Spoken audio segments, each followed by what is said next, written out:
rise to salute the flag. I pledge allegiance to the flag of the United States of America, and to the republic for which it stands, one nation, under God, indivisible, with liberty and justice for all.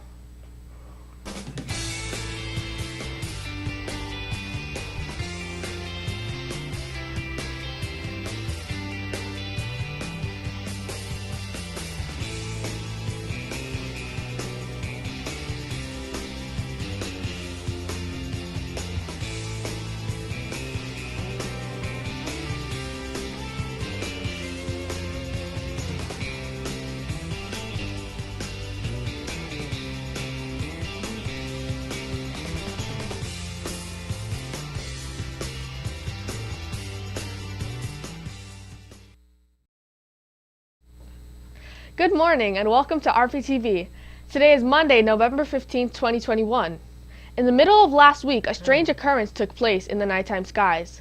While many people on the East Coast were preparing to watch a rocket launch, they also saw something else. Cooper has that report.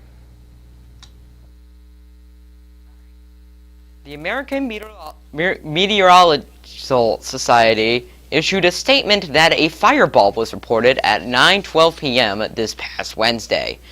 Was not the launch of the SpaceX rocket, but an incredibly bright, torrid fireball that sped through the skies. Some people who were out to see SpaceX launch were lucky enough to see both.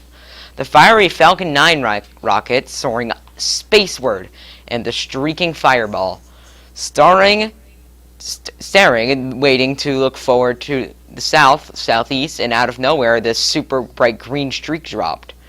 That fireball was mainly seen in North Carolina, but reported in 13 other states, including New Jersey, Pennsylvania, Washington, D.C., and Delaware.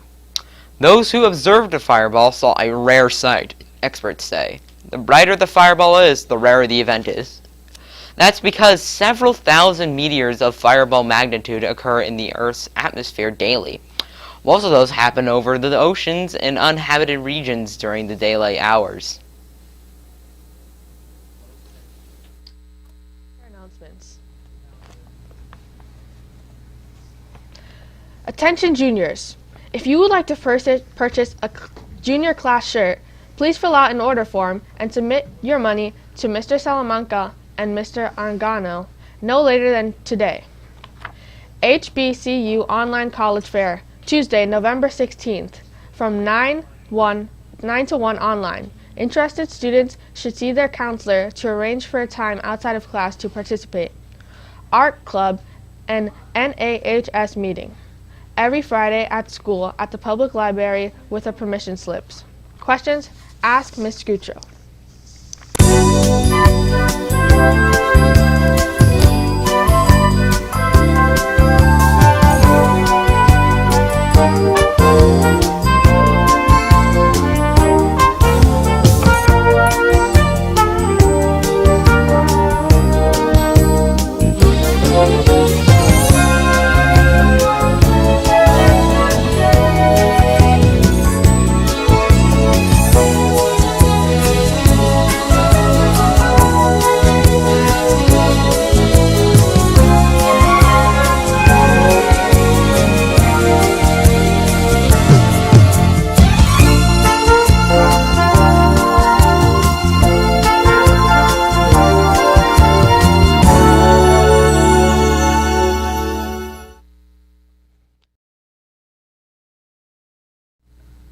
The New York Jets just can't seem to get out of their own way. And while hopes were high last week, pain and suffering has returned. Callie has that report. In 2 weeks and 3 starts, it took Mike White's Jets' life to go from a dream to a nightmare. In his first start against the Cincinnati Bengals, he brought Jets fans hope. In his second against the Buffalo Bills, reminded them what team they were rooting for. White threw 4 interceptions and no touchdowns in a 45-10 loss at MetLife Stadium on Sunday, ending the short-lived White Mike era in Florham Park. The Bills entered that day with NFL's top defense leading the league in passing touchdowns, passing yards allowed, ranking second in completion, and tied for third in interceptions. This is where White's struggles began. He was barraged with pressure from the Bills' defensive front all day long. and his defense was no help either. White was on a short leash entering this game, and after playing as poorly as possible, it wouldn't be surprised if he was back on the bench. The Jets are now 2-7 and have nothing left to play for this season. It is now about molding Zach Wilson back into a franchise quarterback. Stay tuned. We will be right back.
Thanks for watching. Have a great day and stay tuned for CNN 10.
On this Monday in mid-November, we're thankful you're taking 10 minutes for CNN 10. My name is Carl Azus. Here's something a little different to start today's show. Which of these currencies is worth the most in US dollars? 1 British pound, 1 euro, 1 yen, or 1 Bitcoin? If you've been following cryptocurrencies or digital currencies, you'll know the answer is Bitcoin. In fact, 1 Bitcoin is worth more than $64,000 right now. But the currency's value can also be its weakness. What we mean by that is that the value can fluctuate wildly. Back in May, after it had reached a previous high value of $60,000, Bitcoin dropped by 50% to be worth $30,000. It may be the best known cryptocurrency, but Bitcoin's not the only one. Others include Ethereum, Binance Coin, Moonriver, and Dogecoin. There are dozens of cryptocurrencies out there. And as they gain acceptance with big companies like PayPal and Microsoft, some organizations are starting to pay their employees, at least partially, in crypto. But a financial planner interviewed by CNN says this shouldn't be the only way people get paid, and for most American workers, it's not even worthwhile. For one thing, like you saw with Bitcoin, their value can be extremely volatile, up one day, down the next. For another, they're taxed in different ways, and there aren't as many protections for you if you get hacked, scammed out of your money, or locked out of your account. That's a major difference between cryptocurrencies and US dollars, which can be insured by the federal government if the local bank you have money in goes out of business. The fact that crypto isn't rooted in a traditional bank and isn't controlled by traditional government regulations is exactly what appeals to its supporters. What's not known yet is whether cryptocurrencies will achieve the level of stability or acceptance they'll need to become a reliable replacement for money as we know it. Cryptocurrencies, more than a decade in, are worth trillions of dollars, more than the GDP of Italy. And to many, crypto is the future of money. But unlike the now of money, the money that's in your pocket, good luck trying to find a place to buy a cup of coffee with it. Depending on who you ask, cryptocurrency is the biggest transformation of money since the invention of paper, or the biggest scam since Charles Ponzi had a postal stamp he wanted to sell you.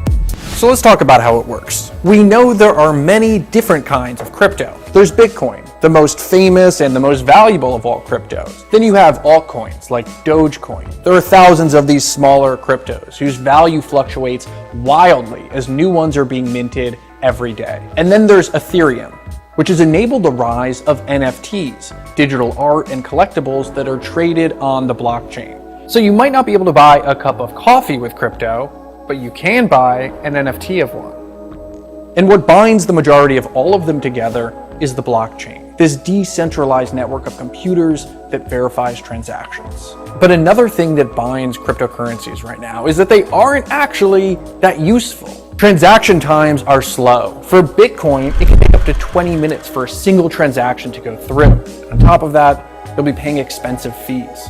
So if cryptocurrencies aren't actually that useful as a currency, then why are they so valuable? Cryptocurrencies are backed by nothing but the underlying technology and people's belief in it. Belief in it. Many people believe cryptocurrency is going to get them rich. Others believe in what you can call a techno-libertarianism, putting their faith in these decentralized networks over a central bank or a corporation. Cryptocurrency is designed to empower the individual with the idea that they are the bank and they are the governance of this cryptocurrency. These cryptocurrencies are supposed to be governed by the people and to belong to the people. But critics say all this talk about expanding access to sending money is just that, talk. Since we already have all of these efficient ways to buy a cup of coffee, why add another? There are no practical uses of cryptocurrencies. 99% of transactions are just using one crypto to buy another one. Not by goods, not by services. It's just a self-fulfilling referential bubble with no link to anything in the real world. Another concern, the networks powering cryptocurrencies are using energy, a lot of it. Take that coffee NFT from before. One NFT on average uses as much energy as driving around 500 miles in a car. And yet billions of dollars of investments are still pouring in. Governments themselves are looking to launch their own digital currencies to compete with crypto, while at the same time writing legislation to regulate them. So now, with highly volatile cryptocurrencies entering the mainstream, there are still more questions than answers. Is it the future of money? Or is it just a bubble? Is it beholden to the hands of government? Or could it be shackled by regulators? And will we ever be paying for that cup of coffee in Doge? 10-second trivia. The modern Christmas tree tradition likely originated in what country? England, France, Germany, or Rome? Historians say the Christmas tree as we know it originated in 16th century Germany.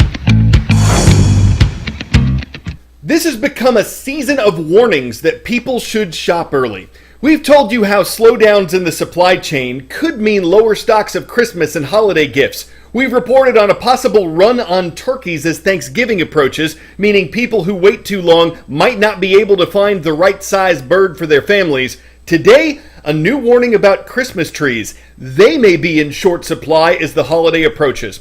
Supply chain problems could mean lower availability and higher prices for artificial trees, and when it comes to natural ones, some farmers are saying they're ready for the holidays, while others are saying wholesale trees, which they may bring in from different farms, are harder to find this year. It's very challenging for Christmas tree growers to plan ahead. Selling Christmas trees are never far from Johnsy Underwood's mind. Surprising how many people do think that you put them in the ground in the spring and you're going to harvest them at, November, December. It doesn't work that way. At our family farm, Pine Valley Christmas trees in the northeast corner of Maryland, the journey from planting seedlings in these fields to a family's living room is a long one. Once you plant them out, depending on the type of tree, it may take 6 to 10 years before you have a sellable tree. From too much water to too little to pests, a lot can happen. It also means farmers like Underwood can't simply ramp up supply when demand spikes. Because it takes 7 to 10 years for your crop to mature, you don't have much choice about how many trees you can offer. More Americans stayed home for the holidays in 2020 because of the pandemic, so Christmas trees were in high demand. And some sellers found themselves short, a consequence of the Great Recession more than a decade ago that put a lot of farmers out of business. We were actually sold out on about the 3rd of December. We had another load of trees come in, and it was gone in a day and a half. In Southern California, Carl Holloway says he plants about 3,000 trees per year on the farm his father started in 1958. We grow a Monterey pine, which is a beautiful tree, but a lot of people would rather have what they grew up with as children. His crops fighting challenges like California droughts. He brings in about half the trees he sells each year, mostly balsam and grand firs from the Pacific Northwest, where tree crops have also been hit hard by fires and extreme heat. In Oregon, for example, one of the country's top Christmas tree producers, farmers only cut and sold 3.44 million trees in 2020, down 27% from 2015, according to the USDA. And because of that, and because of labor shortages and other things, the price of the trees has gone up at least 100% in the last 10 years. All affecting Holloway's bottom line.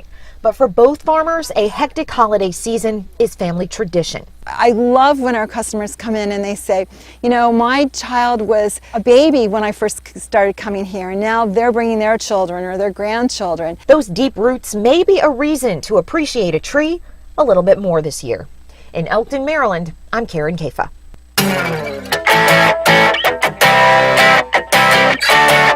While we're on the subject of Christmas trees, specifically ones from Maryland, this here tree has been chosen to become part of a famous tradition at New York City's Rockefeller Center.